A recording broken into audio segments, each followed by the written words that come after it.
yang dicoblos nomor 2. 2 surat suara palsu. Ya.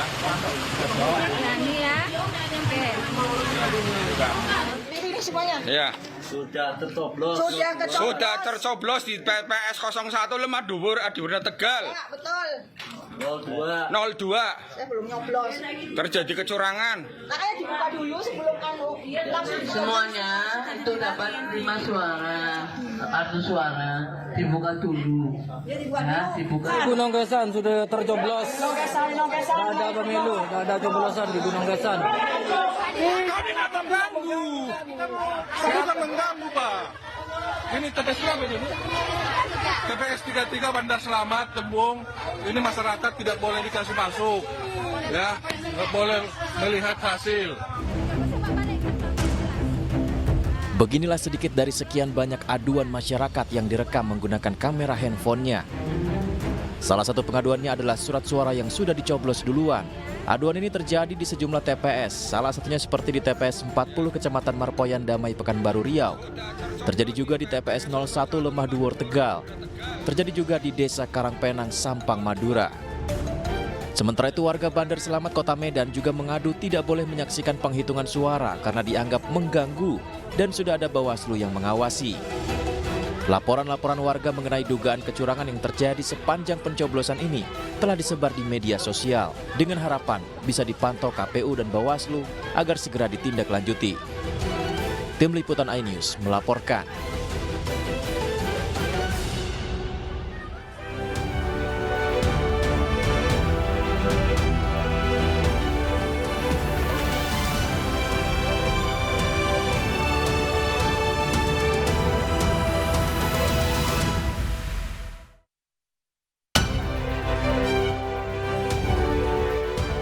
Petugas KPPS di Kabupaten Luwu Utara, Sulawesi Selatan naik turun gunung untuk menggendong kotak suara.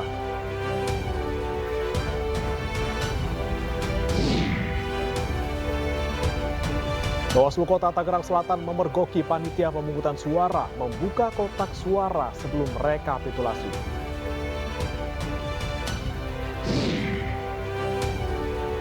Di tengah proses rekapitulasi suara oleh KPU, berbagai dugaan kecurangan pemilu membanjiri lini masa medsos.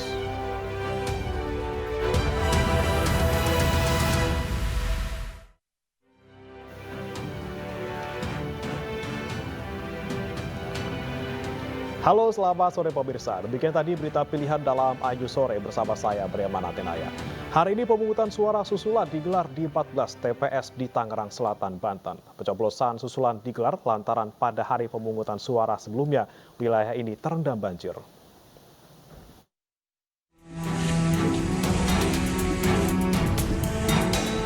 Warga perumahan Pondok Maharta Tangerang Selatan, Banten antusias mengikuti pemungutan ulang susulan yang digelar pada Minggu pagi. Di Tangerang Selatan terdapat 14 TPS yang melaksanakan pencoblosan susulan. Pemilu susulan digelar lantaran pada Rabu 14 Februari lalu sejumlah perumahan terendam banjir. Ya sudah plong, kita sudah memilih wakil rakyat kita. Kemarin sempat ditunda. Jadi baru hari ini bisa nyoblos karena banjir. Penyelenggaraan pemilu susulan di sejumlah TPS diawasi langsung oleh Wali Kota Tangerang Selatan Benyamin Daphni. Pengawasan dilakukan supaya pemilu susulan ini berjalan lancar dengan tingkat partisipasi yang cukup tinggi. Memang jujur aja saya ada rasa kekhawatiran. Kemarin itu harus dilakukan susulan atau ditunda pemilunya, pemungutan suaranya karena jalan dari warga, dari rumah warga ke titik ini itu tidak bisa dilalui sehingga harus dilakukan pemungutan suara ulang. Nah saya khawatir, alhamdulillahnya tapi ini hari libur. Mudah-mudahan ya bisa 85% bertahan begitu ya. Syukur bisa lebih. Mudah-mudahan tidak berkurang dari situ.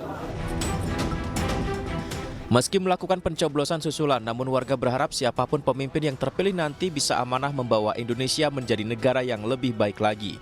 Dari Tangerang Selatan, Banten, Nunung Purnomo, iNews melaporkan. Sejumlah TPS di Jawa Tengah dan Jawa Barat melakukan pemungutan suara susulan. Hal ini akibat tertukarnya surat suara hingga pemilih dengan KTP berbeda ikut mencoblos dan tercampur dengan warga setempat.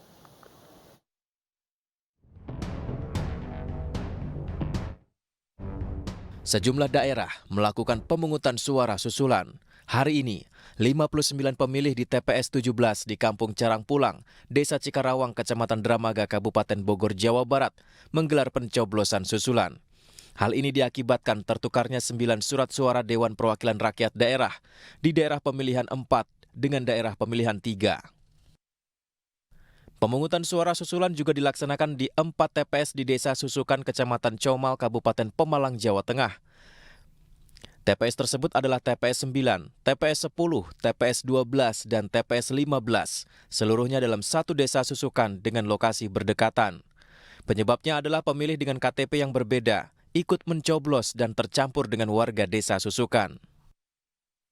Pemungutan suara ulang ini dilaksanakan karena berdasarkan hasil penelitian dan pemeriksaan pengawas TPS, ini ditemukan hal-hal yang harus dilaksanakan PSU. Kalau di sini permasalahannya adalah ada pemilih dengan KTP luar daerah, dia mencoblos di 4 TPS ini tanpa adanya surat keterangan pindah memilih. Peristiwa serupa juga terjadi di 2 tempat pemungutan suara di Kabupaten Wonosobo. Pemungutan suara ulang harus dilakukan lagi karena terdapat pemilih dari luar yang memilih di TPS 19 Kelurahan Wonosobo Barat Wonosobo tanpa dilengkapi surat keterangan pindah memilih. Meski begitu, warga tetap antusias mengikuti proses pemungutan suara susulan ini. Saya sukarela datang ke sini karena satu suara itu mempengaruhi semua. Mbak, ini kan sudah mengetahui hasil. Pilihan Mbak kemarin sama sekarang itu sama atau berubah? Alhamdulillah sama. Tetap sama ya. Pemungutan suara susulan juga dilakukan di TPS 9, Kelurahan Selomerto, Kecamatan Selomerto dengan kasus yang sama. Dari Wonosobo, Pemalang, Jawa Tengah, Kabupaten Bogor, Jawa Barat, Didik Dono Suryono Wildan, iNews melaporkan. Dan pemirsa, untuk mengetahui informasi terkini terkait penghitungan suara pemilu 2024, kami telah terhubung dengan rekan Salam Rahmat di Gedung KPU RI. Selamat sore, Salam. Sejauh ini apa saja proses yang dilakukan di KPU dan sejauh mana penghitungan suara yang dilakukan di sana? Ya, baik, selamat sore Bre dan juga pemirsa. Hingga saat ini juga dari KPU ini belum ada update terkini lebih lanjut terkait dengan perkembangan yang sudah dilakukan oleh KPU selama beberapa hari belakangan ini. Namun dari update terkini yang dapat kami sampaikan kepada Anda, Bre dan juga pemirsa, bahwa hingga saat ini dari KPU ini sudah mengupdate dari rekapitulasi data yang sudah masuk ke KPU dari perhitungan suara untuk real count Capres dan juga Cawapres, yakni sudah sebesar 66,61% suara, di mana pasangan Capres dan juga Cawapres nomor urut 02, Prabowo Subianto dan juga Gibran Rakabuming Raka ini masih unggul dengan perolehan suara mencapai 57,95% atau sekitar kurang lebih 49,7 juta suara Republik Indonesia. Angka ini berbanding terbalik jika kita bandingkan dengan 2 pasangan Capres dan juga Cawapres lainnya, yakni dari Anies Mohaimin dan juga Ganjar dan juga Mahfud, di mana untuk Anies dan juga Mohaimin ini memperoleh suara sebanyak kurang lebih 24,48%, sementara untuk Ganjar dan juga Mahfud ini memperoleh suara sebanyak kurang lebih 17,57%. Sementara untuk hasil pemilu legislatif ini ada 5 partai yang saat ini masih memperoleh hasil tertinggi dan juga perolehan sebanyak 422.120 TPS, 127 TPS maksud kami, atau sekitar kurang lebih 51,28%. Di antaranya PDI Perjuangan ini menduduki klasemen pertama yakni 16,43%, disusul oleh Golongan Karya atau Golkar 14,64%, Partai Gerindra 12,7%, PKB 10,99%, dan juga Partai Nasdem 9,04%. Dan sampai saat ini KPU ini sejatinya masih melakukan rekapitulasi data secara berjenjang yang nantinya akan berakhir pada 20 Maret 2024 mendatang. Artinya masyarakat hingga saat ini juga masih bisa mengawal begitu jalannya rekapitulasi data yang hingga saat ini masih dilakukan, di mana masyarakat ini bisa melakukan pengawalan proses penghitungan suara melalui laman pemilu2024.kpu.go.id. Bre. Baik, terima kasih. Salam Rahmat melaporkan langsung dari Gedung KPU RI Jakarta. Salam sehat dan selamat bertugas kembali. Pemirsa, di masa rekapitulasi suara oleh KPU, aroma kecurangan pemilu terendus di berbagai wilayah. Media sosial menampilkan berbagai unggahan dugaan penggelembungan suara.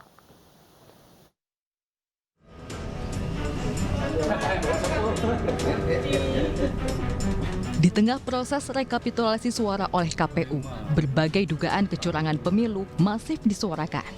Lini masa dibanjiri foto dan video dugaan kecurangan penggelembungan suara. Publik juga mengkritik aplikasi Sirekap KPU yang bermasalah. KPU sendiri mengakui Sirekap memang bermasalah.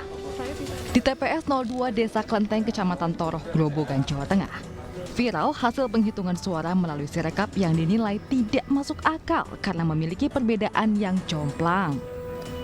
Jumlah suara yang diperoleh pasangan nomor urut 2 Prabowo Gibran mencapai 561.100 suara. Sementara untuk pasangan Anies Muhaimin mendapat 8 suara. Dan pasangan Ganjar Mahfud memperoleh 69 suara dalam satu TPS saja.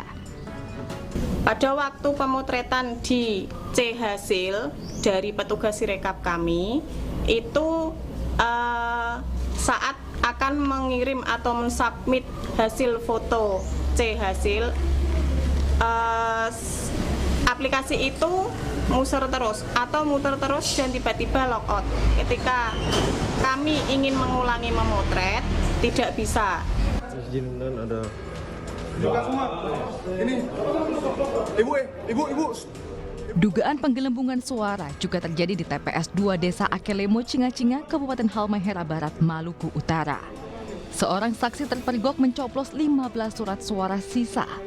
Temuan ini direkam melalui ponsel petugas saat saksi dimintai petugas kepolisian menunjukkan surat suara yang baru dicoblosnya di bilik suara. Pelaku juga mencoblos 2 kali di TPS terpisah. Dirinya tidak sendiri, ada 2 saksi lain melakukan hal serupa. Ironisnya, mereka membawa masing-masing 15 surat suara, sehingga total suara yang dicoblos ketiganya sebanyak 45 surat suara. TPS 1 Desa Akelemo, Cinga-Cinga, Kecamatan Jayalur Selatan, di Kabupaten Halmahera Barat. Jadi ada dugaan penggunaan pencoblosan suara sisa. Jadi itu dilakukan atas kesepakatan yang dibangun antara KPPS bersama saksi dan DPS tersebut. Diduga aksi pencoblosan yang dilakukan telah direncanakan dan melibatkan oknum petugas KPPS serta Panwas setempat. Tim Liputan iNews melaporkan. Menyikapi Pilpres 2024 yang dinilai mengandung banyak potensi kecurangan, para relawan Ganjar Mahfud dari berbagai kelompok menggelar deklarasi kawal demokrasi. Dalam acara tersebut turut dibacakan petisi Brawijaya relawan Ganjar Mahfud. Hari ini kita mengikuti acara pemilihan umum yang melanggar Pancasila, melanggar etika dan moral. Etika dan moral yang ada di dalam Pancasila adalah etika yang berangkat dari norma adat, norma agama, dan norma hukum Negara Kesatuan Republik Indonesia. Jelas pencalonan Gibran Rakabuming Raka adalah cacat hukum. Yang saya pertanyakan, kemana seluruh rakyat Indonesia yang mengaku Pancasilais? Kemana para pakar hukum yang bergelar profesor, doktor, MH, yang hari ini justru berkoalisi menjadi bagian daripada perusak tatanan hukum negara ini? Apakah yang seperti ini rakyat Indonesia akan biarkan?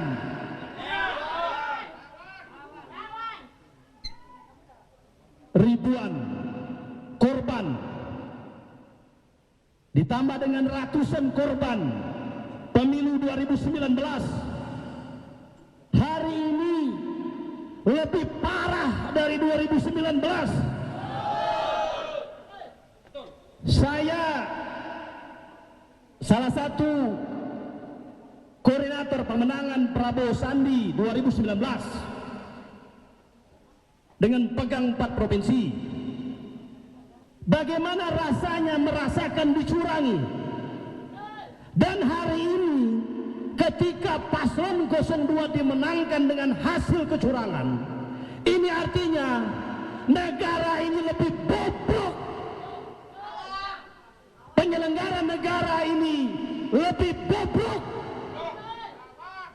Artinya kita semua daripada supremasi penegak hukum dan seluruh rakyat Indonesia dibuat menutup mata tentang bagaimana melek hukum kita. Untuk itu, saya mengingatkan Bapak Insinyur Joko Widodo sebagai Presiden Republik Indonesia. Ingat, al-yawma nakhtimu ala afwahihim wa tukallimuna aydihim wa tashhadu arjuluhum bima kanu yaksubun. Akan datang suatu hari di mana Insinyur Joko Widodo diminta pertanggungjawaban oleh Yang Maha Kuasa, Allah, Tuhan seluruh sekalian alam. Bahwa tidak ada yang bisa ditutup-tutupi oleh seorang Jokowi, tidak ada yang bisa ditutup-tutupi oleh siapapun yang berada di barisan rezim hari ini. Anda ditunjuk sebagai presiden, Anda ditunjuk sebagai ketua KPU, Anda adalah pemegang amanah, penentu lurus atau tidak, tegak atau tidak hukum di negara ini. Untuk itu, kepada Kepala Negara Insinyur Joko Widodo, tolong gunakan hati nuranimu yang paling dalam.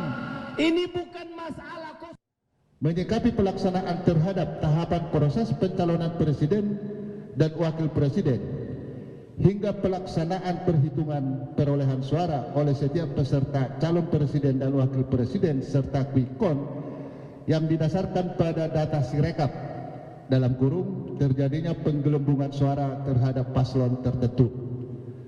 Dengan ini menyampaikan hal-hal sebagai berikut. 1. Bahwa proses penetapan calon presiden Gibran Raka Buming Raka dalam kurung wakil presiden paslon 02 dengan melakukan rekayasa hukum atau konstitusi sebagaimana putusan Mahkamah Konstitusi nomor 90 tahun 2023 merupakan upaya mengkhianati konstitusi dan merupakan tindakan yang sangat memalukan. Hal ini secara nyata-nyata dan kasat mata merupakan dugaan pelanggaran dan atau kecurangan pelaksanaan pemilu presiden dan wakil presiden tahun 2024. 2. Bahwa pendaftaran Gibran Raka Buming Raka sebagai wakil presiden paslon 02 yang diterima langsung oleh KPU tanpa melakukan revisi dan atau perubahan atas PKPU dalam kurung yang mensyaratkan umur 40 tahun merupakan pelanggaran yang dilakukan oleh KPU. Hal ini terbukti keputusan DKPP dalam keputusannya komisioner KPU dinyatakan bersalah. Ini sifatnya final dan binding. 3. Bahwa kami menilai hukum telah digunakan sebagai instrumen politik, yakni untuk menyandera tokoh-tokoh politik supaya mendukung paslon tertentu, merupakan tindakan untuk merusak sistem hukum dan upaya menghalang-halangi penegakan hukum atas dugaan tindak pidana korupsi serta merusak sistem politik di Indonesia. 4. Presiden yang bersifat cawe-cawe terhadap penyelenggaraan Pilpres tahun 2024 dengan menggerakkan aparat pemerintah untuk mendukung paslon tertentu merupakan penodaan terhadap demokrasi di Indonesia dan turut langsung ke daerah-daerah tanpa melibatkan Kemensos untuk menyalurkan bansos senilai 492 triliun sebelum dilangsungkannya pemilihan umum. 5. Dugaan kuat kecurangan dalam pelaksanaan pemilu yang dilakukan secara terstruktur, masif dan sistematis yang mendatangkan keuntungan bagi paslon tertentu secara sungguh-sungguh telah mengkhianati demokrasi dan konstitusi yang dapat mengancam dan membahayakan keutuhan negara Republik Indonesia. Berdasarkan hal-hal sebagaimana yang diuraikan di atas, Forum Komunikasi Relawan Ganjar Mahfud, mahasiswa dan masyarakat sipil yang kami menyatakan diri sebagai petisi Brawijaya menyatakan sebagai berikut. 1. Menolak hasil pemilihan presiden dan wakil presiden oleh pemerintah pusat yang dilaksanakan pada tanggal 14 Februari 2024 yang diwarnai dengan kecurangan. 2. Meminta KPU untuk melaksanakan pemilihan ulang secara jurdil, khususnya pemilihan presiden dan wakil presiden tahun 2024-2029 dengan mengganti komisioner KPU dan Bawaslu yang ada pada saat ini. 3. Memprotes keras kemenangan paslon 02 yang dilakukan secara selebrasi berdasarkan quick count, sedangkan KPU belum menetapkan pemenang Pilpres berdasarkan perolehan suara terbanyak. Hal ini secara nyata-nyata telah menggiring opini masyarakat luas yang dapat perpecahan dalam masyarakat. 4. Meminta untuk proses hukum paslon 02 atas deklarasi kemenangan dimaksud. 5. Minta kepada yang berwenang untuk mendiskualifikasi paslon 02 pada pemilihan presiden dan wakil presiden. Ya, pemirsa, sementara itu kesalahan penghitungan suara dalam sistem rekapitulasi online Komisi Pemilihan Umum pada aplikasi Sirekap dinilai suatu hal yang memalukan. Perlu ada evaluasi Sirekap dan butuh pengawasan serta server yang handal untuk pengendalian aplikasi tersebut. Basic dan agak memalukan sih. Jadi Sirekap ini tidak memiliki kemampuan cross-checking. Jadi contohnya ada suara salah satu paslon bisa lebih besar daripada suara total. Harusnya kalau kita waktu bikin aplikasi yang simple, itu ya mana mungkin suara dari 3 paslon, lalu totalnya misalnya 220, tapi ada salah satu paslon suaranya 600 gitu loh. Jadi itu satu hal mendasar yang perlu diperbaiki dari Sirekap ini, di luar dari kemampuan OCR-nya yang juga memang tidak sempurna. Kita tahu OCR itu tidak ada yang sempurna, tetapi kalau misalnya tidak diiringi dengan penyempurnaan program, di mana ketidaksempurnaan OCR ini harusnya bisa ditutupi oleh cross-checking secara otomatis dari kepintaran aplikasinya. Dari aplikasinya perlu diperbaiki, dari proses pemilunya sih saya pikir ini sudah prosesnya sendiri manual. Sirekap adalah implementasi dari percepatan perhitungan suara, memperlihatkan lebih cepat, tetapi yang tidak diakui secara hukum. Yang secara hukum adalah proses perhitungan yang dilakukan rekap oleh KPU yang nanti akan ditetapkan. Nah, tetapi Sirekap ini kan untuk memberikan gambaran supaya KPU juga jangan terlalu tertinggal amat bandingkan quick count yang dalam waktu kurang dari 1 hari udah bisa tahu secara umum gambarannya bagaimana dengan margin error yang dapat dipertanggungjawabkan. Jadi Sirekap ini juga menurut saya satu kemajuan yang baik, tetapi sangat banyak hal yang perlu diperbaiki.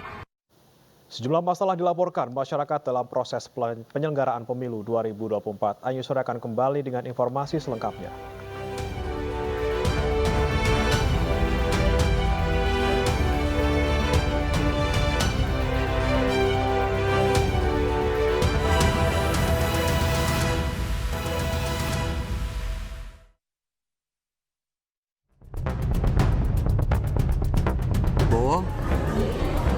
Prabowo 74.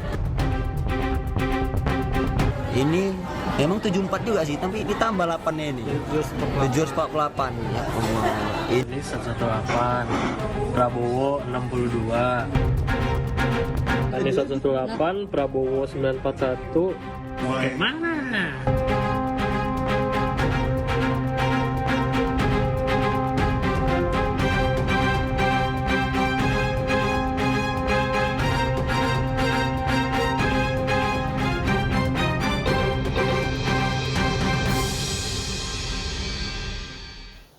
Pemirsa, sejumlah masalah dilaporkan masyarakat dalam proses penyelenggaraan pemilu 2024. Apakah pemilu 2024 menjadi yang terburuk sepanjang sejarah demokrasi? Yang dicoblos nomor 2. Sejumlah warga mengunggah video di media sosial yang berisi laporan surat suara yang diduga sudah tercoblos duluan. Tidak hanya itu, aplikasi penghitungan suara Sirekap milik Komisi Pemilihan Umum juga mendapat kritikan tajam dari banyak pihak. Seperti di TPS 026 di wilayah Joglo, Kembangan, Jakarta Barat, Hasil penghitungan yang terupload di Sirekap, suara calon presiden nomor urut 2 tiba-tiba sempat melonjak dari 80 suara menjadi 720 suara. Sama halnya di TPS 02, Desa Kenteng, Kecamatan Torok, Grobogan, Jawa Tengah, yang hitungan Sirekapnya juga sempat viral di media sosial. Di aplikasi Sirekap tersebut, ada perbedaan jumlah suara yang sangat jauh dan memenangkan pasangan calon nomor urut 2. Saat dikonfirmasi, petugas PPS mengaku sempat mengalami kendala saat memasukkan data hasil rekap melalui aplikasi Sirekap. Pada waktu pemotretan di C hasil dari petugas Sirekap kami, itu saat akan mengirim atau mensubmit hasil foto C hasil, aplikasi itu muter terus dan tiba-tiba logout. Ketika kami ingin mengulangi memotret, tidak bisa. Error data di aplikasi Sirekap ini disoroti pakar hukum Ferry Amsari. Ia justru mempertanyakan mengapa sistem error selalu menguntungkan pasangan calon nomor urut 2. Yang kami temukan, satu, pola penggelembungan suara didominasi kepada paslon 02. Kalau di persentase terdapat penggelembungan 02 80%, 10% untuk 01 dan 10% 02. Simpulan kami 03. Simpulan kami ya bahwa ada sesuatu yang konstan terkait dengan penggelembungan untuk 02. Komisi Pemilihan Umum sudah memantau dan berjanji segera mengoreksi kesalahan yang terdapat pada sistem Sirekap. Unggahan Sirekap yang hasil konversinya berbeda dengan yang formulir yang diunggah itu, baik itu melalui media sosial, melalui WA, kami tentu saja mengucapkan terima kasih atas segala masukan, catatan, dan sekali lagi tentu kami nanti akan melakukan koreksi-koreksi. Nah, berdasar dan kami juga menyampaikan tadi bahwa sebetulnya di dalam sistem atau Sirekap mengenali bahwa hasil konversi itu ada yang salah atau tidak tepat dengan data dalam hitungan maupun penulisan di dalam formulir yang diunggah itu. KPU menegaskan hasil akhir jumlah final penghitungan suara adalah penghitungan manual berjenjang yang dilakukan KPU dan akan diumumkan secara resmi nanti.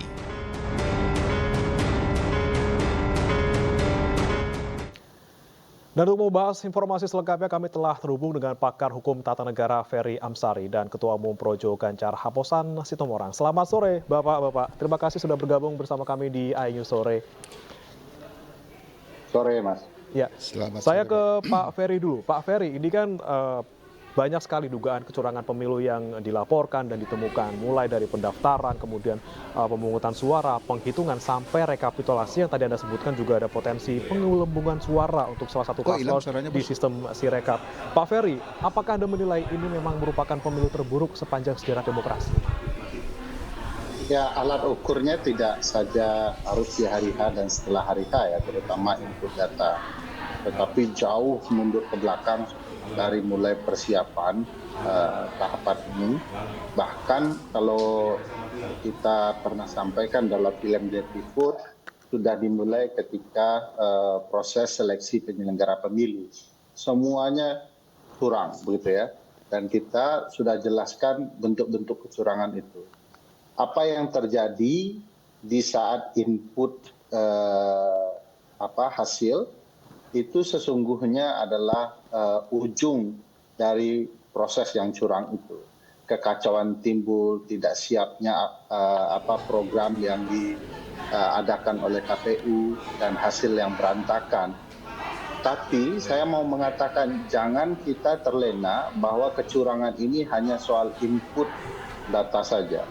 Karena kecurangan yang terbesar itu jauh terjadi sebelumnya untuk memastikan proses yang curang dapat terjadi, termasuk proses input ini. Dan itu sebabnya dengan berbagai tahapan keterlibatan penyelenggara pemilu, ikut campurnya pemerintah tertinggi dalam hal ini Presiden, hingga satuan terendah yaitu kepala desa, ikut terlibatnya aparat tertentu, penjabat kepala daerah, dan berbagai pihak yang nyata-nyata melibatkan dirinya padahal dia seharusnya tidak boleh terlibat. Itulah yang kemudian menyebabkan penilaian jatuh bahwa pemilu 2024 ini betul-betul pemilu yang terburuk yang pernah diselenggarakan Indonesia dan paling buruk dilangsungkan pasca reformasi. Jadi menurut saya tidak bisa KPU sekedar meminta maaf, tetapi mereka juga harus mundur sebab apa yang kita saksikan hari ini, keburukan dalam proses penyelenggaraan karena gagalnya KPU menyelenggarakan amanah konstitusi dan undang-undang untuk menyelenggarakan pemilu dengan prinsip-prinsip dan azas-azas pemilu yang ada. Mereka tidak mandiri, mereka takut dengan Komisi 2, mereka seolah-olah menjalankan berbagai kepentingan sehingga timbul berbagai kealpaan dan kerusakan di lapangan. Jadi itu sebabnya ada landasan kenapa kita menyebut pemilu ini pemilu yang terburuk. Baik, Pak Haposan, ini kan salah satu yang Anda soroti juga terkait dengan dugaan kecurangan pemilu. Ini adalah terkait dengan keterlibatan penyelenggara negara dan lain sebagainya. Dan bahkan pihak dari petisi Brawijaya ini juga sempat bilang bahwa mengusulkan pemilu ulang bahkan dengan mengganti komisioner KPU dan juga anggota Bawaslu. Apakah memang separah itu yang Anda temukan bersama dengan teman-teman? Terima kasih Pak. Saya sebagai Ketua Relawan Projo Ganjar ya, banyak dari laporan dari teman-teman dari daerah justru banyak di antara mereka itu dihalang-halangin untuk melaksanakan hak suaranya. Yang kedua, banyak juga ditemukan pengarahan. Contoh misalnya salah satu organ relawan saya di Kabupaten Cianjur. Ada di situ ketua KPPS membagi-bagi amplop untuk mengarahkan memilih salah satu paslon. Ini kan jelas. Namun demikian, kami sebagai relawan Projo Ganjar atau seperti yang kami sampaikan itu tadi, yang kami sorotin adalah satu, kita ingin penegakan demokrasi yang secara sungguh-sungguh. Penegakan demokrasi yang secara sungguh-sungguh yaitu melalui pemilihan presiden dan wakil presiden ini. Supaya apa? Demokrasi kita ini kan supaya dapat tetap dilaksanakan, mengingat tegaknya demokrasi di Indonesia adalah sejak tahun 1998 yang dikenal dengan reformasi. Kok bisa? Dan penguasa sekarang ini adalah merupakan hasil daripada suatu proses demokrasi. Kok bisa sekarang ini demokrasi kita mundur? Nah, ini kan salah satu bentuk pelanggaran juga. Nah, jadi yang dalam petisi kami yang tadi, kami meminta satu, seperti yang disampaikan oleh Bapak Peri tadi, ahli hukum tata negara, sejak dari awal pendaftaran calon wakil presiden sampai dengan pencoblosan ini, itu sangat terjadi pelanggaran-pelanggaran. Contoh misalnya putusan MK, ada putusan MK yang menyatakan bahwa Ketua Mahkamah Konstitusi pada saat itu adalah melanggar kode etik. Demikian juga dengan putusan DKPP bahwa komisioner KPU dinyatakan juga telah melakukan pelanggaran hukum. Jadi apa yang mau kita harapkan daripada hasil pemilu saat ini? Apakah kita mau mengamenin hasil pemilu ini yang tidak sesuai dengan azas-azas demokrasi, azas-azas bernegara yang baik? Nah, jadi kami menghimbau kepada KPU saat ini adalah supaya menghentikan itu quick count yang ditayangkan di TV-TV swasta atau yang bekerja sama dengan KPU. Yang kedua, KPU melakukan pemilihan ulang, khususnya pemilihan terhadap presiden dan wakil presiden yang secara jujur atau secara jurdil, supaya demokrasi kita bisa dinikmatin oleh sebanyak orang.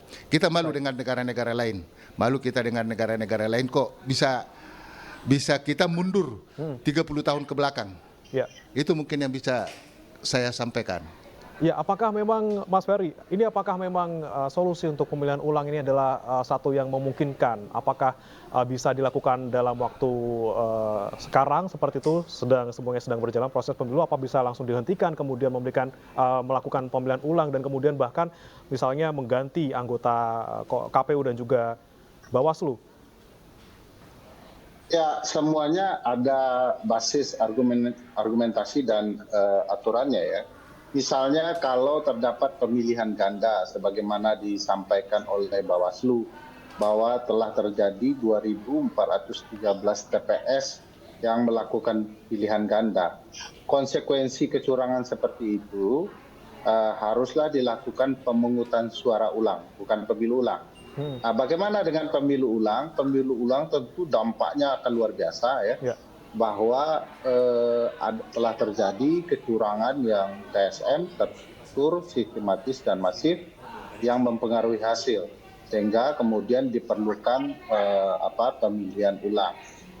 Ini tentu saja dengan waktu 8 bulan akan sangat berhati-hati ya, baik Mahkamah Konstitusi sebagai penentu dilakukan pemilihan ulang apa tidak, pemilu ulang atau tidak, karena kan konsekuensinya perlu betul ditimbang. Karena jangan sampai ini malah membahagiakan Pak Jokowi, karena itu artinya perpanjangan masa jabatan kan. Nah itu yang perlu betul-betul dihitung apa duduk persoalannya dan apa solusi konstitusionalnya. Kalau memang penyelenggara bermasalah, tentu saja harus ada upaya memberhentikan penyelenggara terlebih dahulu di DKPP. Nah, problematikanya adalah KPU itu sudah dinyatakan melakukan pelanggaran keras terakhir. Berkali-kali pelanggaran keras terakhir itu diputuskan oleh DKPP. Tetapi tidak ada upaya pemberhentian. Padahal kalau kita bandingkan dengan putusan DKPP sebelumnya, terutama untuk penyelenggara di daerah, sedikit saja mereka melanggar prinsip pentingnya, dia diberhentikan. Jadi ada semacam kekuatan yang melindungi lah. Nah, harus kita ketahui kalau mereka diberhentikan DKPP, ada urusan presiden membuat SK-nya. Kalau kemudian presidennya sebagai pelaku yang mempertahankan penyelenggara, ya bukan tidak mungkin dia akan tetap mempertahankan orang-orang yang bermasalah yang ada di penyelenggara pemilu. Jadi konteksnya memang perlu dilihat secara jernih dan baik. Baik. Mas Ferry dan juga Pak Haposan, kita akan lanjutkan dialog kita setelah usai jeda berikut ini. Pemirsa, tetaplah bersama kami di Ayu Sore.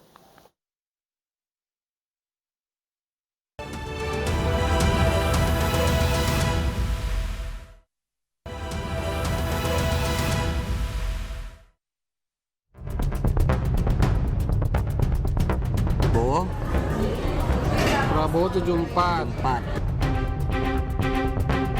Ini memang 74 juga sih, tapi ditambah 8-nya ini. 748. Ya Allah. Ini 118. Prabowo 62.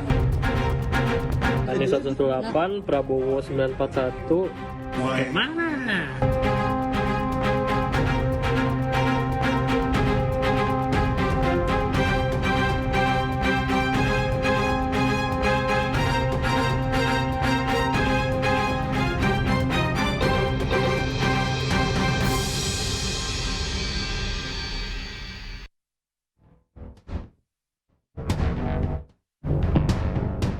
Ketua Harian Majelis Pimpinan Wilayah Pemuda Pancasila Jawa Timur meminta KPU menghentikan sementara penghitungan suara di tingkat kecamatan. Sebelum melanjutkan penghitungan, KPU diminta untuk melakukan perbaikan dan evaluasi pada sistem informasi rekapitulasi atau Sirekap. Penghentian sementara ini terkait dugaan penggelembungan suara. Dugaannya kan ini ada sistem yang mungkin sistem ini bisa dibuat sistem sehingga begitu semua masuk sudah langsung dipecah-pecah. Kalau istilahnya teman-teman itu algoritmanya, ada algoritma. Sementara itu di Denpasar, Bali, KPU Provinsi Bali mengakui adanya kesalahan dalam pemindaian formulir C hasil penghitungan surat suara. Kesalahan yang terjadi dalam aplikasi Sirekap akibat pemindaian dari formulir C yang tidak sesuai. Angka tulis manual yang seharusnya ditulis dengan huruf berkarakter digital justru ditulis dengan karakter biasa sehingga sistem tidak bisa membaca secara benar. terjadinya proses penurunan suara itu karena satu, kesalahan aplikasi membaca tulisan yang dibuat oleh KPPS. Dalam proses lembaran C hasil, nanti saya pandu lagi, saya akan sampaikan. Dalam proses C hasil ada panduan menulis angka yang bentuknya digital, tetapi ada beberapa KPPS yang menulisnya sesuai dengan model tulisan mereka, tulisan angka mereka. Nah, inilah ada kesalahan aplikasi membaca terhadap proses itu. Di Badung, Bali, akibat server Sirekap mengalami gangguan, proses rekapitulasi suara di tingkat kecamatan di Kabupaten Badung harus ditunda. Berdasarkan jadwal, seharusnya rekapitulasi suara di tingkat kecamatan berlangsung minimal selama 4 hari. Namun, akibat kendala teknis, proses penghitungan suara dikhawatirkan tidak selesai tepat waktu. Tim Liputan iNews melaporkan. Pemirsa, kita kembali membahas mengenai berbagai dugaan kecurangan di pemilu 2024. Namun sayang sekali pakar hukum tata negara Ferry Amsari yang tadi sempat bergabung tengah ada kegiatan lain. Dan kita akan kembali berbincang bersama dengan Ketua Umum Projo Ganjar, Haposan Sitomorang. Pak Haposan tadi mengutip pernyataan dari Pak Ferry terkait dengan mungkin jika dilakukan pemungutan suara ulang atau bahkan pemilu ulang, ini akan membutuhkan proses yang cukup lama, waktu yang tidak sebentar, dan berpotensi juga akan memperpanjang masa jabatan Presiden. Bagaimana Anda menyikapinya, Pak? Apa yang disampaikan oleh Bapak Ferry tadi adalah itu kan menurut pendapat dia. Kalau seandainya ada niatan baik daripada penguasa atau KPU untuk melakukan pemilihan ulang, adalah tidak perlu memakan waktu sampai berbulan-bulan. 1-2 bulan juga cukup untuk ini. Karena apa? Kita khusus pemilihan ulang itu adalah Pilpres. Itu mungkin yang ini. Kita tidak cukup hanya menyalahkan atau memberikan sanksi kepada orang yang melakukan kesalahan. Tapi kita harus memperbaiki kesalahan itu, yaitu dengan melakukan pemilihan ulang presiden dan wakil presiden. Jadi kalau Pak Ferry tadi mengatakan adalah bisa memperpanjang masa waktu jabatan Bapak Presiden Jokowi, menurut hemat kami tidak sedemikian. Yang mau kita katakan adalah penegakan demokrasi. Jangan kita mengiyakan perbuatan curang sebagai perbuatan yang benar, yakni dengan memberikan sanksi kepada pelaksana. Karena apa? Perbuatan curang itu tidak hanya dilakukan oleh pelaksana pemilu, tapi juga dilakukan di luar daripada mereka. Contoh misalnya, pengarahan orang-orang tertentu untuk memilih seseorang atau paslon lain. Itu kan melanggar undang-undang. Ini yang kita bilang tadi. Kami dari penggerak petisi Brawijaya kurang sependapat dengan Bapak Ferry, ahli hukum tata negara. Karena untuk pelaksanaan pemilihan ulang itu khusus untuk presiden dan wakil presiden. Karena disitulah yang cukup menyolok pelanggaran-pelanggaran yang dilakukan oleh penyelenggara pemilu ataupun oleh orang-orang tertentu yang punya kekuasaan. Itu menurut hemat kami. Jadi jangan dilihat misalnya pemilihan ulang ini adalah memperpanjang masa jabatan presiden. Bukan. Kita khusus penyelenggaraan pemilu ulang terhadap presiden dan wakil presiden. Saya rasa cukup 1 bulan atau 2 bulan ke depan itu bisa terlaksana.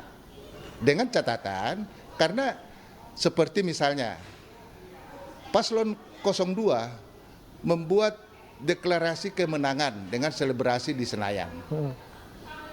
Kurun waktu yang sesingkat-singkatnya antara quick count dengan pelaksanaan mereka.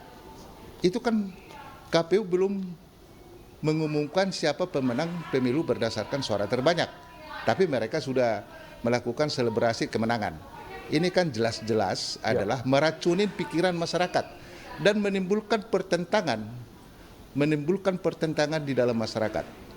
Ini salah satu alasan kita juga Paslon 02 harus didiskualifikasi dari pemilihan presiden tahun 2024. Itu yang kami bisa sampaikan untuk saat ini. Ya, tapi Pak Haposan, ini kan jangankan pemungutan suara ulang ya Pak ya, terkait dengan dugaan kecurangan yang masif sekali dilakukan diduga dilakukan dalam penyelenggaraan pemilu ini kan Pak Presiden menanggapinya lapor saja ke MK atau Bawaslu jika ada pelanggaran. Nah, menurut Anda apakah memang upaya yang dilakukan misalnya lapor ke MK atau Bawaslu ini bisa menjadi satu solusi ataupun bisa menjadi titik terang untuk untuk bisa memproses kecurangan pemilu yang sekarang diduga sedang terjadi, Pak? Bagi kami adalah lapor ke MK atau melakukan proses hukum bukan, menurut hemat kami, bukan suatu cara yang baik untuk penegakan demokrasi. Karena apa? Pemilu curang ini dilakukan secara sistematis, struktur, dan terencana. Contoh misalnya, bagaimana KPU bisa langsung menerima pendaftaran calon wakil presiden, sedangkan KPU belum melakukan revisi terhadap peraturan KPU. Yang masih mensyaratkan umur 40 tahun. Yang kedua, bagaimana kepala desa diarahkan memilih paslon tertentu atau 02. Ya. Jadi kalau dikatakan misalnya dibawa buktinya kepada MK Mahkamah Konstitusi, kami tidak, itu yang kami katakan. Ya, kami hanya menuntut lakukanlah pemilihan umum presiden itu secara jurdil. Ya. Oleh karenanya kami menganggap, sebagaimana tadi pernyataan kami dalam petisi Brawijaya, bahwa pelaksanaan pemilu presiden ini tidak jurdil. Oleh karenanya patut untuk diulang kembali. Baik. Yang dilakukan secara jurdil dengan mengganti komisioner KPU. Baik, jadi memang dari Projo Ganjar ini memang tetap menyoroti dan tetap meminta adanya pemilihan suara ulang terkait dengan kecurangan ini. Terima kasih Pak Posan Situmorang, Ketua Umum Projo Ganjar sudah bergabung bersama kami. Juga sebelumnya ada Ferry Amsari, Pakar Hukum Tata Negara Universitas Andalas. Terima kasih telah bergabung bersama kami di Ayu Sore.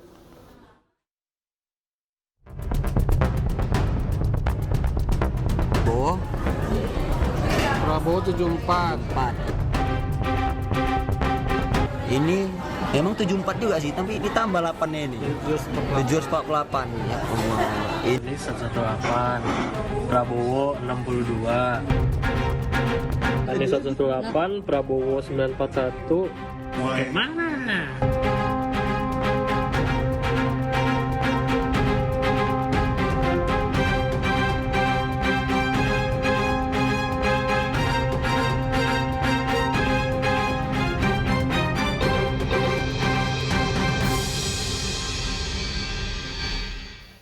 Ya, pemirsa jangan beranjak karena Ayu Sore selanjutnya akan dibawakan oleh rekan saya Mirva Sudi. Selamat sore Mirva, ada informasi apa saja yang akan hadir usai jeda berikut? Ya, selamat sore Bremana dan juga pemirsa, nantinya akan ada informasi mengenai puluhan anggota kelompok penyelenggara pemungutan suara KPPS meninggal dunia.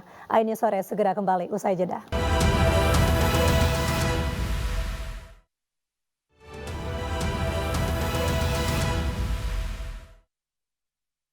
Pemirsa kembali di Ayu Sore, kali ini bersama saya Mirva Suri. Puluhan anggota kelompok penyelenggara pemungutan suara KPPS meninggal dunia. Faktor kelelahan jadi salah satu penyebab.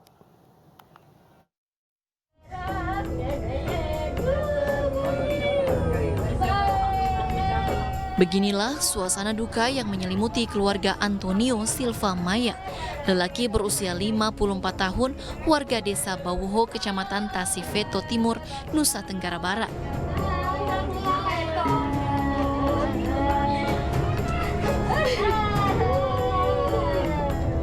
Antonio yang merupakan petugas KPPS TPS 03 Desa Bawuho ini meninggal dunia karena kelelahan usai melakukan penghitungan suara. Sebelum kejadian, Antonio diketahui sempat mengeluh tidak enak badan dan pamit untuk istirahat. Namun sesampainya di rumah, Antonio langsung tidur dan akhirnya meninggal dunia.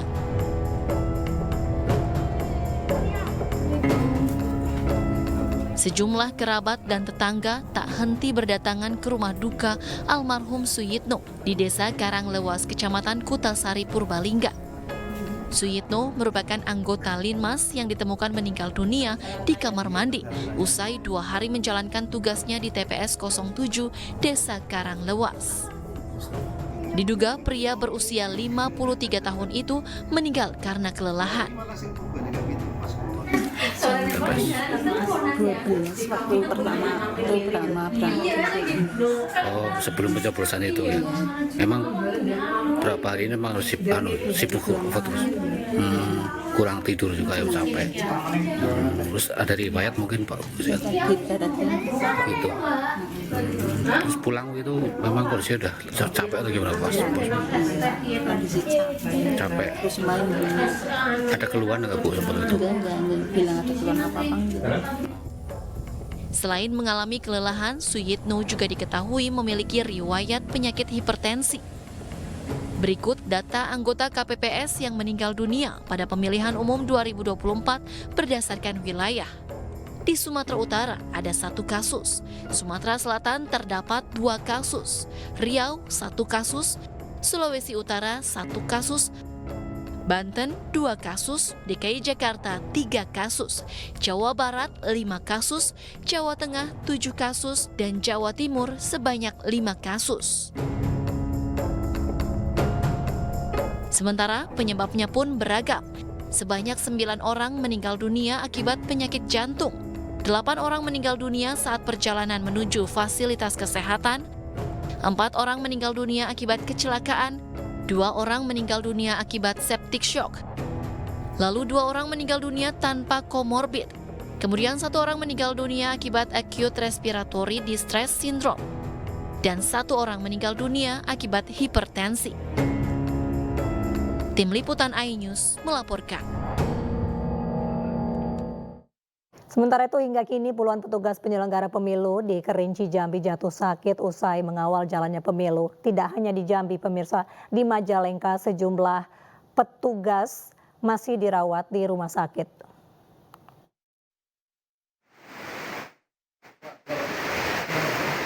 Sebanyak 20 petugas penyelenggara pemilu di Kabupaten Kerinci Jambi jatuh sakit akibat kelelahan saat mengawal pemilu 2024. Proses pemungutan dan penghitungan suara pemilu yang cukup lama berdampak pada kondisi kesehatan para penyelenggara pemilu. Para petugas mayoritas mengalami pusing, sakit kepala, dan demam akibat aktivitas yang berlebihan serta kurangnya istirahat. Petugas yang sakit sempat mendapatkan penanganan medis di puskesmas, bahkan 1 diantaranya harus dirawat inap di rumah sakit. Memang ada beberapa penyelenggara kita yang kelelahan ya, sampai dirawat. Dari data yang kami himpun itu ada sekitar 20 orang. 20 orang yang kami data, ada yang dirawat di rumah, di puskesmas, dan 1 orang PPK-nya dirawat di rumah sakit umum. Sementara itu di Majalengka, Jawa Barat, 2 petugas panitia pemilihan di Kecamatan Palasah masih dirawat di Rumah Sakit Mitra Plumbon, Majalengka, Jawa Barat. Keduanya pingsan saat mengambil kotak suara. Warga di sana dibawa ke klinik. Habis pencoblosan waktu itu kejadiannya. Pengiriman logistik. Jatuh pingsan apa gimana? Ya kayak udah agak-agak sadar gitu. Sadar karena isinya susah banget. Dari hasil pemeriksaan, 2 petugas PPK ini alami kelelahan dan hipertensi bakteri yang mengakibatkan sesak nafas. Dengan kondisinya demam udah hampir 1 minggu dan diagnosisnya adalah demam tifoid, yaitu infeksi bakteri oleh Salmonella typhus. Di sini kita melakukan perawatan dan diberikan antibiotik untuk kesembuhan dari Ibu Yulia. Telat makan mungkin ya. Kedua petugas PPK ini menambah daftar panjang petugas yang jatuh sakit usai mengawal jalannya pemilu pada 14 Februari 2024 lalu. Tim Liputan iNews melaporkan. Balikkan Bang biar jelas. Nah, yang dicoblos nomor 2 surat suara palsu. Nah, ini ya. Oke. Ini semuanya. Ya. Sudah tercoblos. Sudah tercoblos di PPS 01 Lemah Dhuwur Adiwirna Tegal. Ya, betul. 02. Saya belum nyoblos. Terjadi kecurangan. Makanya dibuka dulu sebelum langsung Semuanya itu dapat 5 suara, kartu suara dibuka dulu. Ya, dibuka dulu. Gunung Gesan sudah tercoblos. Nongkesan. Ada pemilu, ada coblosan di Gunung Gesan. Kami akan mengganggu. Kami akan mengganggu, Pak. Ini TPS berapa ini? TPS 33 Bandar Selamat, Tembung. Ini masyarakat tidak boleh dikasih masuk. Ya, nggak boleh melihat hasil.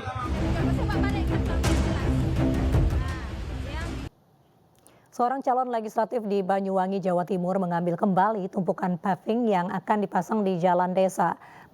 Penarikan paving diduga karena suara yang didapatkan caleg tidak sesuai target.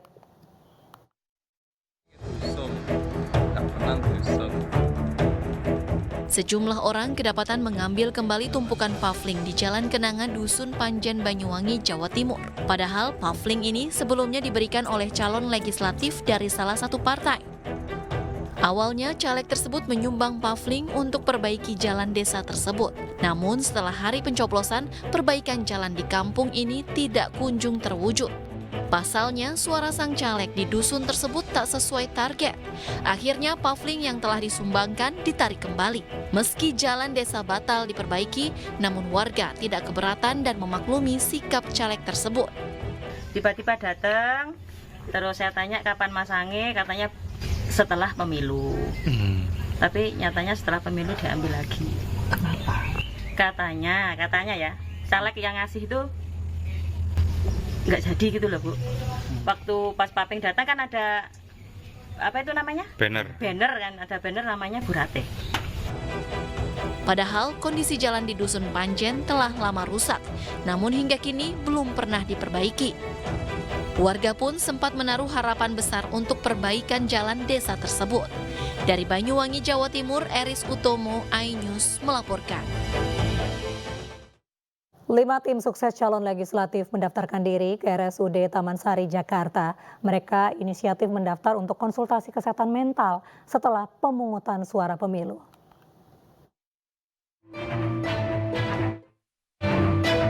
Lima anggota tim sukses calon anggota legislatif mendaftarkan diri ke RSUD Taman Sari, Jakarta. Mereka sukarela mendaftar untuk konsultasi kesehatan mental usai pencoblosan pemilu. Pihak RSUD memberi kemudahan bagi masyarakat, khususnya penyelenggara pemilu yang hendak berkonsultasi. Sejak dibuka, sebanyak 50 orang telah mendaftar untuk mengikuti screening gratis. Jadi kami bekerja sama dengan RS Suharto Herjan Kementerian Kesehatan dan juga dengan Puskesmas Kecamatan Taman Sari itu membuat screening 100 orang. Jadi 100 orang akan dilakukan tes kejiwaan dan stress test dengan menggunakan alat canggih HRV test atau heart rate variability test. Ini biasa dilakukan RS Suharto Herjan dan biasanya biayanya sekitar 250.000 dan ini gratis. Nanti tiap orang akan sekitar 3 menit dilakukan rekam gitu ya di tangannya dan nanti akan keluar interpretasi hasil apakah normal atau ada penyimpangan. Pasien akan menjalani perawatan di RSUD Taman Sari bila gangguan mental dinilai ringan. Namun jika gangguan mental tergolong berat, maka pasien akan dirujuk ke Rumah Sakit Herianto Herdian Grogol, Jakarta Barat. Dari Jakarta, Miftahul Gani, iNews melaporkan. Kapal yang membawa 50 kotak suara dihantam badai di perairan Siberut Tengah, Kabupaten Kepulauan Mentawai, Sumatera Barat. Sejumlah logistik pemilu yang hendak dibawa ke ibu kota kecamatan basah terendam air laut.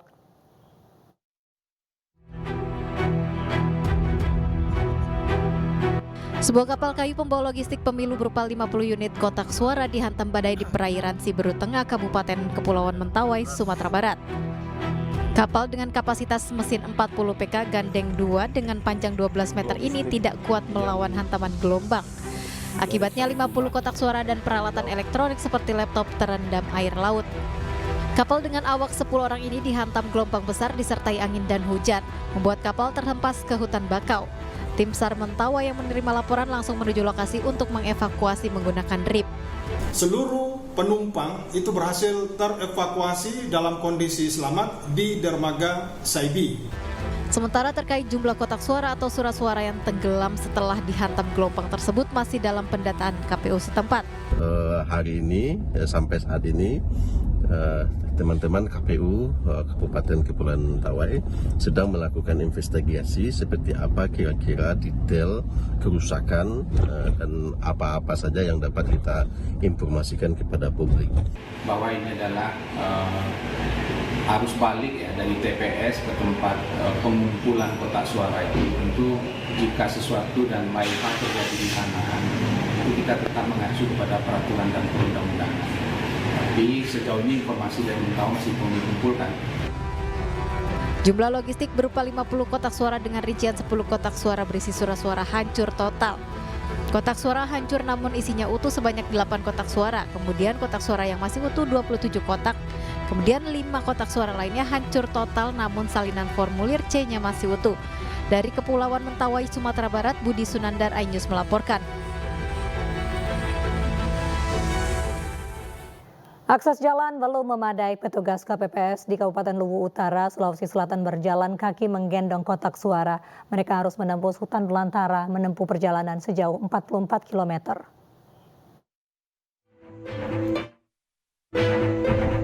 Seperti inilah perjuangan petugas KPPS di Kecamatan Seko, Kabupaten Luwu Utara, Sulawesi Selatan dalam mengawal dan mensukseskan pemilu 2024.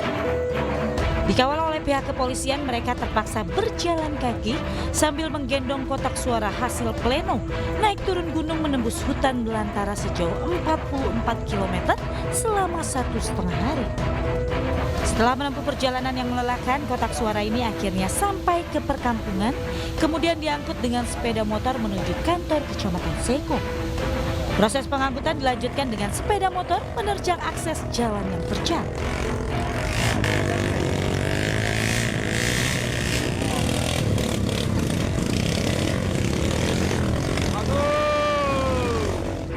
Selesai melaksanakan pleno tingkat kecamatan, kotak suara akan diterbangkan kantor KPU Luwu Utara yang ada di Marsamba menggunakan pesawat perintis Susi Air.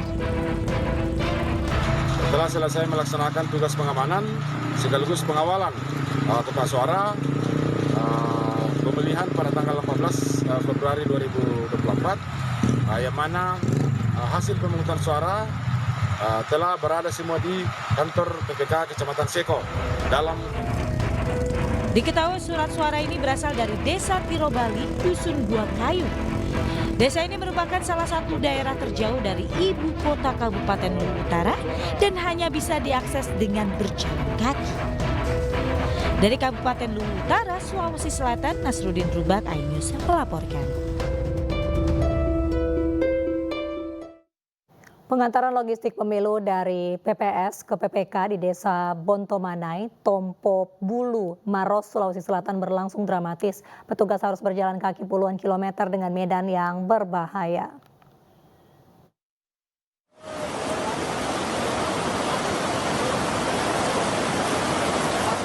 Petugas harus berjuang seberangi sungai untuk antarkan logistik pemilu di wilayah terpencil di Dusun Makmur, Maros, Sulawesi Selatan.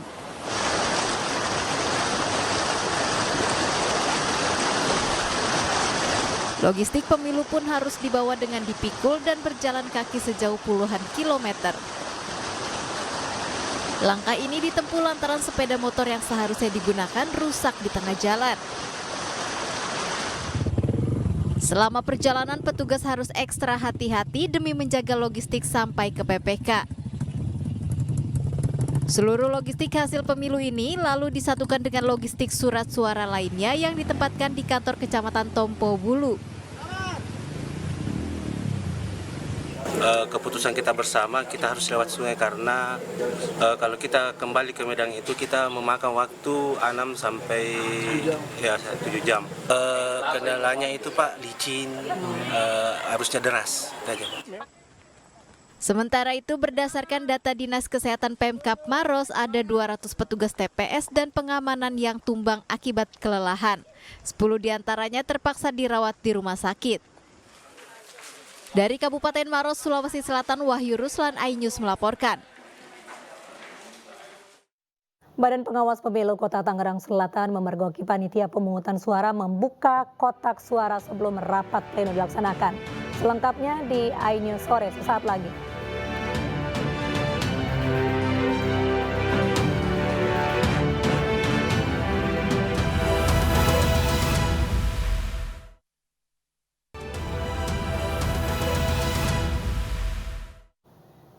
Pemirsa, Badan Pengawas Pemilu Kota Tangerang Selatan memergoki panitia pemungutan suara membuka kotak suara sebelum rapat pleno dilaksanakan. Aksi tersebut terungkap saat Bawaslu Kota Tangerang Selatan melakukan pengawasan ke seluruh kecamatan di Tangsel.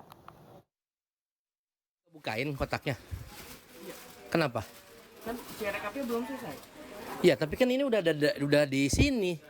Kok Kemarin siapa yang nyuruh Anda buka? Hah?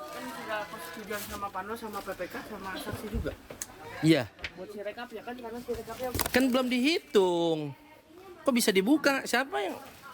Kasus dugaan kecurangan pemilu bertambah lagi. Kali ini Badan Pengawas Pemilu Kota Tangerang Selatan memergoki panitia pemungutan suara atau PPS membuka kotak suara sebelum rapat pleno dilaksanakan. Aksi ini terungkap saat Bawaslu Kota Tangerang Selatan melakukan pengawasan ke seluruh kecamatan di Tangerang Selatan. Mbak, Mas, ini C1 plano. Ya, C hasil plano yang ada dalam kotak.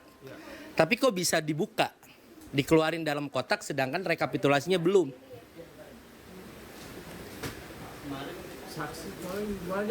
Lah, enggak, ketentuannya bagaimana? Ini kan kalau sudah dalam sini nggak boleh dibuka. Hah? Nggak boleh dibuka, Mas. Gini Pak, kemarin itu Gimana? kita mau pleno, sedangkan pleno harus menggunakan sirekap. Nah, kita karena banyak yang belum selesai di sirekap, ini mau nggak mau ya harus ini berdasarkan kesepakatan. Iya, di sirekap itu ketika kotaknya dibuka, dihitung, baru masuk ke sirekap. Kalau Anda kayak begini, ini pidana, Mas. Ketua Bawaslu Kota Tangerang Selatan menerangkan kotak suara yang sengaja dibuka sebelum rapat pleno dilaksanakan menyalahi prosedural, pelaku juga terancam pidana. Tim Liputan iNews melaporkan. Ya pemirsa, untuk membahas informasi terkait adanya pelanggaran pembukaan kotak suara, kita terhubung dengan Ketua Bawaslu Kota Tangerang Selatan, Bapak Muhammad Acep. Selamat malam Pak Acep. Bagaimana dengan adanya pelanggaran? Ya, selamat malam Pak Acep. Bagaimana dengan adanya pelanggaran yang terjadi terkait pembukaan kotak suara sebelum rapat pleno? Ya, ini kami menyayangkan ya terhadap sikap KPU yang sampai hari ini juga belum memberikan klarifikasi terkait kenapa ada proses pembukaan kotak suara sebelum rapat pleno. Nah, kalau alasannya adalah sirekap, kan ini mestinya ketika kotak suara masih ada di TPS. Betul. Itu sirekap itu dilakukan gitu ya. Bukan di saat kotak suara semua sudah ada di kecamatan. Nah, ini yang menjadi persoalan begitu ya. Nah, KPU harus memberikan penjelasan ini seperti itu. Tapi belum ada penjelasan dari KPU, namun Bawaslu sendiri yang memergoki adanya bukan kecurangan ya, tapi pelanggaran kotak suara itu sendiri. Ya, kami yang menemukan karena kami kebetulan sedang melakukan monitoring dan memang di Serpong Utara ini cukup berbeda dengan kecamatan-kecamatan lain. Di kecamatan lain panel yang dibuka oleh KPU itu kan boleh 4. Nah itu dalam satu ruangan. Tapi ini berbeda di Serpong Utara itu ada yang di aula kecamatan, ada di aula kelurahan Jelupang ini, ada di ruang kelas sekolah SD. Nah ini tempatnya berbeda-beda panelnya. Ini yang membuat kita merasa ada sesuatu yang berbeda begitu ya. Dan betul saja ketika kami datang ke sana, ini ada kejadian pembukaan kotak suara sebelum rapat pleno. Ini jelas pelanggaran. Gitu. Baik, berarti memang pihak Bawaslu sendiri yang memergoki langsung ketika sedang memeriksa begitu ya? Betul, Bawaslu langsung. Baik, lalu menurut Pak Acep sendiri, dengan adanya pelanggaran ini mungkinkah itu akan menjadi sebuah kecurangan? Ini mungkin saja kalau bicara mungkin ya. Nah, berdasarkan Undang-Undang 372 dan 374, Undang-Undang 7 tahun 2017, ketika ada pembukaan kotak suara yang sebelum pemungutan suara, ini harus ada penghitungan suara ulang. Jadi untuk memastikan bahwa apa yang dilakukan oleh KPPS TPS dengan mengambil C1 plano hasil tersebut tidak merubah suara. Ini kan harus dibuktikan. Nah, dengan cara ya penghitungan ulang terhadap kotak-kotak suara yang sudah dibuka. Begitu. Baik. Namun dari pihak Bawaslu sendiri apakah sudah sempat menginterogasi atau menanyakan kepada oknum KPPS ini apa alasannya membuka sebelum rapat pleno? Jangankan ke KPPS, saya langsung telepon ketua KPU. Lalu apa jawabannya? Saya langsung telepon. Ketua KPU tidak bisa memberikan jawaban. Kemudian dia memberikan kepada saya terkait soal mekanisme barang-barang yang ada di luar kotak dan barang-barang yang ada di dalam kotak, gitu ya. Nah, ketika saya baca ternyata C1 plano itu harusnya ada di dalam kotak, gitu. Nah, KPU pun merasa kaget ketika ada proses pembukaan kotak suara sebelum rapat pleno. Ketua KPU-nya pun Pak kaget waktu itu. Maka saya bilang ini gimana kalau seperti ini? Ini kalau tidak dihentikan maka kita akan tidak lanjuti gitu kan. Nah, maka kami di Bawaslu sedang menyusun apakah ini bentuknya rekomendasi atau himbauan untuk penghitungan ulang. Berarti akan ada wacana penghitungan ulang? Ya, untuk kotak-kotak yang sudah dibuka, begitu ya. Baik, berarti Ketua KPU kala itu hanya sebatas kaget, belum ada tindak lanjut. Namun dari oknum yang ada di video itu apakah ada pembelaan atau apa yang dikatakan oleh oknum ketika alasannya membuka sebelum rapat pleno itu? Ya, alasan dia adalah ini kesepakatan. Kesepakatan antara saksi, kemudian PPK dan PPS gitu ya. Nah, kesepakatan itu betul dihadiri oleh Panwas. Ada Panwas memang di situ, tetapi posisi Panwas bukan pada mengizinkan atau menyetujui, tapi kehadiran Panwas di situ adalah sebagai pengawas yang akan melakukan pengawasan terhadap proses rekapitulasi, gitu. Jadi tidak ada kewenangan Bawaslu atau kewenangan Panwas untuk menyetujui atau memerintahkan, tidak ada di situ. Baik, tapi dari Bawaslu sendiri, apakah nanti ini akan menjadi tindak pidana juga? Kalau tindak pidana itu kita lihat nih Mbak, nanti pas itu proses penghitungan ulang, ketika proses penghitungan ulang itu ternyata perolehan suaranya berubah, nah ini baru. Berarti kan ada perubahan yang dilakukan oleh si KPPS ketika membuka C1 plano. Kalau misalnya ada yang mengatakan bahwa PPK menjamin, PPS menjamin ini tidak ada yang merubah, ya buktikan, ayo. Nanti keluar, mudah-mudahan besok ini keluar rekomendasi Bawaslu untuk penghitungan ulang di kotak-kotak suara yang sudah dibuka. Baik, terima kasih Pak Acep. Kita tentu menginginkan tidak adanya kecurangan pada pemilu 2024 kali ini dan semoga ada titik terang. Baik, terima kasih Bapak Muhammad Acep selaku Ketua Bawaslu Kota Tangsel.